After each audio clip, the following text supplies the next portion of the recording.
Good afternoon.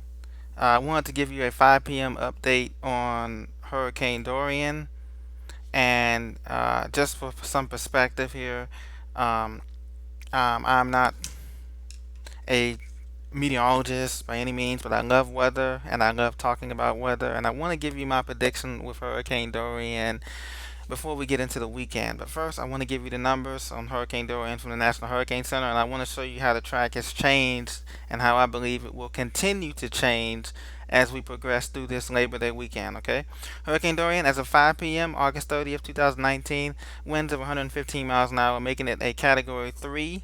It just attained Category 3 status earlier today with the 2 p.m. intermediate advisory.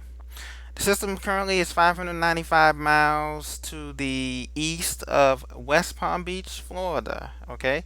And it's making its way slowly northwest, still moving with a northwest-northwest at 9 miles an hour. Hurricane force winds only extend out 25 miles from the center, so it's a very compact storm. And tropical storm force winds, of course, extend out 105 miles from the center, so it's a very compact storm. Currently, the steering, as you know, I said in previous updates, is being influenced by an high over east to the east of Bermuda. This high pressure, as you can see on the current surface map, is what's steering Dorian. If you look into the lower right corner here, you can see Dorian beginning to come on the scene here on this current surface map. Okay, now the cone has shifted east, my friends. There's three information here that I want to give from the National Hurricane Center. The cone has shifted east.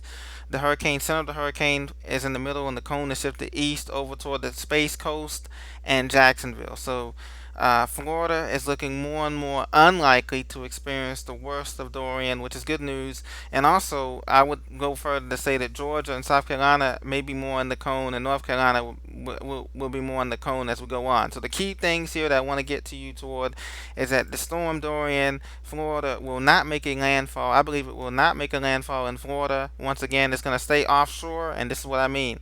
I'm going to illustrate on radar scope because I can't draw on other maps, okay? We have a Bermuda high pressure here, as you can see, okay?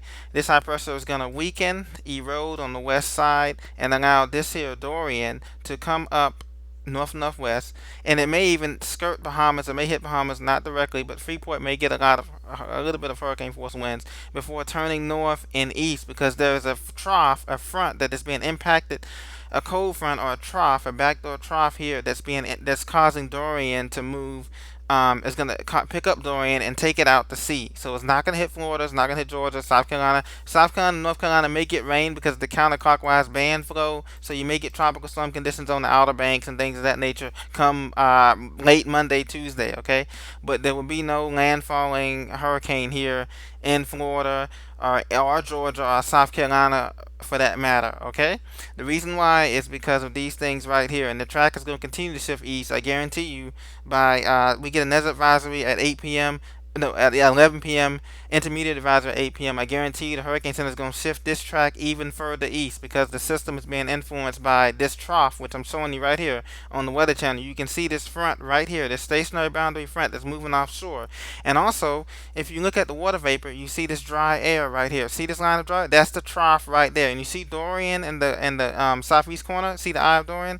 As Dorian approaches this dry air in this trough, is going to be weakening. It will stall out um, somewhere along the coast of South Carolina, Georgia, South Carolina, and move out to sea. This trough is going to pick it up and take it out. Now, that can either happen on Monday, or some believe as early as Sunday. It's already feeling the effects now, and that's why it's slowing down. And the high pressure over Bermuda here is weakening. High pressure is that counterclockwise flow.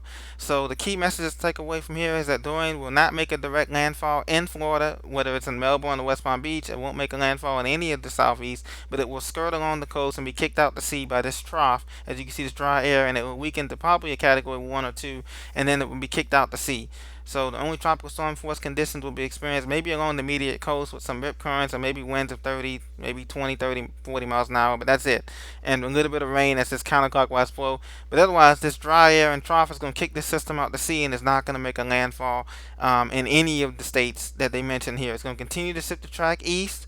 The National Hurricane Center will continue to shift this track and this cone east, and the computer models will come into better agreement probably Sunday night into Monday, but by then you already have seen that the system will not be turning into north like that. The men have already made its turn and heading north and then out to sea eventually.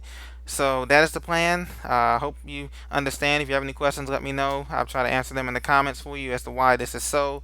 And have a great day and just enjoy the rest of your holiday weekend. Thank you.